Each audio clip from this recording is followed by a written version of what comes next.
এবার আমি কি এরকম ক্যামেরা হাতে দাঁড়িয়ে থাকবো? কখন 50,000 হবে? ধন্যবাদ আপনাদের সবাইকে। চুলে না কি করে তিনটে শুয়োর ভেবে নিল আমাদের ইউটিউবে চ্যানেল হবে। আজকের ফাইনালি সেই দিনটা সত্যি হওয়ার পালা চলে এসছে। ক্যামেরাটা হাতে নিয়ে অনেকক্ষণ দাঁড়িয়ে থাকতে হয়েছে বটে, কিন্তু আমি প্রথমবার রাজার মুকুট পরে কোচিকে একটা উড়ন্ত বোম এনেছিল সেটা ফাটানোর চেষ্টা করলাম, কিন্তু হলো না। আমি কোচিকে বললাম কিসব বোম আনে, শালা ফাটে না। 11-এর পরীক্ষা আমি দুবার দিয়েছি, তাই আমি জানি সেকেন্ড বারের পরীক্ষা কি করে পাস করতে হয়। কিন্তু শালা বোমটা এবারেও ফাটলো না। বোমটার মনে হয় রাজার হাতে না প্রজার হাতে ফাটার ইচ্ছা ছিল। আমি কোচি আর দেবাশিসকে বললাম তোরা আমাকে কি স্নো স্প্রে মারবি, আমি নিজে আমাকে মারবো।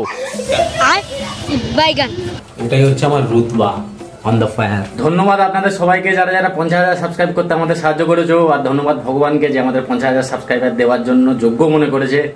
হ্যাঁ লাইন ঠিক আছে আপনার। লাইন ঠিক আছে।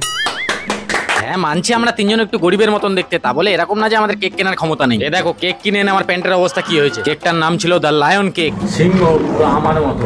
দেবাশিস দেখি মাথায় আমার মুকুটটা পড়ছে, তাই আমি বললাম এমনি করে পড়ে না দেবাশিস। দেবাশিসকে আমি শিখিয়ে দিলাম কি করে কানা লোকেরা মুকুট পরে, তারপর কুচ করে কেকটা কেটে নিলাম। Happy birthday to you.